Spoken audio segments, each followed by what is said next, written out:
شوال 10 نبی کو جب حضور صلی اللہ علیہ وسلم طائف کے سفر کے لیے روانہ ہوئے تو اس وقت آپ کے ساتھ آپ کے غلام حضرت زید بن حارثہ تھے۔ آپ طائف میں قبیلہ ثقیف آباد تھا۔ آپ یہ اندازہ کرنے کے لیے گئے کہ طائف کے دلوں میں بھی اسلام کی کوئی گنجائش ہے یا نہیں۔ آپ یہ امید لے کر گئے کہ شاید یہ لوگ مسلمان ہو جائیں اور آپ کی حمایت کے ساتھ اٹھ کھڑے ہوں۔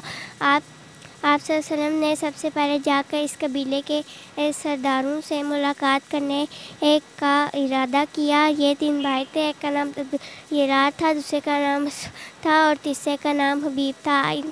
ان کی طرح پوری وضاحت نہیں ملتی کہ مسلمان ہو گئے تھے یا نہیں۔ بہرحال آپ نے ان تینوں سے ملاقات کی، اپنے آنے کا مقصد بتایا، اسلام کے بارے میں بتایا اور یہ بھی بتایا اور اسلام کے ساتھ ساتھ مخالفوں کے مقابلہ کرنے کے لیے بھی دعوت دی۔ ان میں سے ایک بولا، کیا وہ تم ہی ہو جسے خدا نے بھیجا ہے؟ پھر دوسرا بولا، تمہارے علاوہ کسی اور رسول بنانے کے لیے نہیں ملا تھا؟ اور ساتھ تیسرا بولا، اگر تم واقعی نبی ہو تو میں تم سے کوئی بات چیت نہیں کروں گا۔ یہ اس نے اس لیے بولا کہ یہ لوگ جانتے تھے کہ نبی سے بحث کرنا بہت خطرناک ہو سکتا ہے۔ آپ ان سے مایوس ہو کر اٹھ کھڑے ہوئے۔ انہوں نے اپنے یہاں کے بدمعاش لوگوں کو آپ کے پیچھے لگا دیا۔ رستے میں بھی آپ کے گرد ہجوم جمع ہو گیا۔ آپ جو ہی قدم اٹھاتے وہ اس پر پتھر مارتے۔ آپ صلی اللہ علیہ وسلم کے پاؤں پورے لہولہان اور جوتے خون سے بھر گئے تھے۔ آپ صلی اللہ علیہ تکلیف کی شدت سے آپ صلی اللہ علیہ وسلم بیٹھ گئے۔ انہوں نے آپ صلی اللہ علیہ وسلم کی بغلوں میں ہاتھ ڈال کر کھڑے ہونے پر مجبور کر دیا۔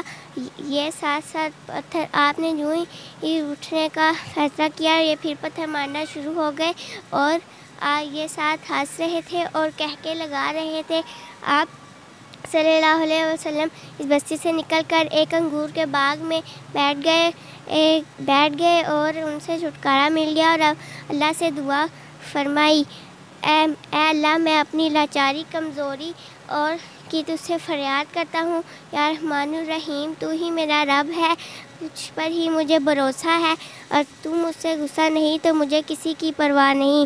اگر آپ صلی اللہ علیہ وسلم نے دیکھا کہ وہاں باغ کے مالک عتبہ شیبہ بھی موجود ہیں۔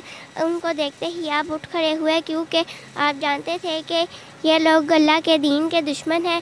انہیں بھی آپ کی حالت پر رحم آیا اور انہوں نے اپنے غلام کو بلایا جس کا نام عداس تھا اور اسے کہا کہ اس بیل سے انگور کا ایک گچھا اتارو اور ان کے سامنے رکھ دو۔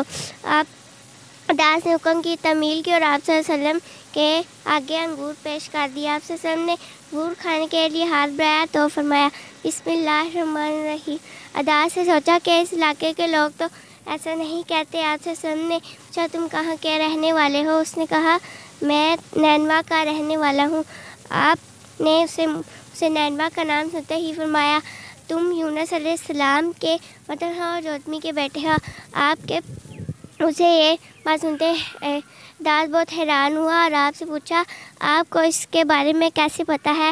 آپ نے بتایا، حضرت یونس علیہ السلام میرے بھائی تھے، اللہ کے نبی تھے اور میں بھی اللہ کا رسول ہوں اور اللہ نے ہی مجھے بتایا ہے کہ ان کی قوم نے ان کے ساتھ کیسا سلوک کیا۔ عداس یہ بات سنتے ہی آپ کے قریب آیا اور آپ کے ہاتھ پاؤں پر بوسے دینے لگا۔ آپ اور یہاں دور کھڑے باشندے دیکھ رہے تھے اور ایک دوسرے سے کہنے لگے کہ اس شخص نے ہمارے غلام کو گمراہ کر دیا ہے۔ جب عداس ان کے پاس آیا تو انہوں نے کہا، تم اس کے پاؤں کیوں چومنے لگے تھے؟ اس نے کہا، انہوں نے مجھے ایسی بات بتائی ہے جو صرف ایک نبی بتا سکتا ہے۔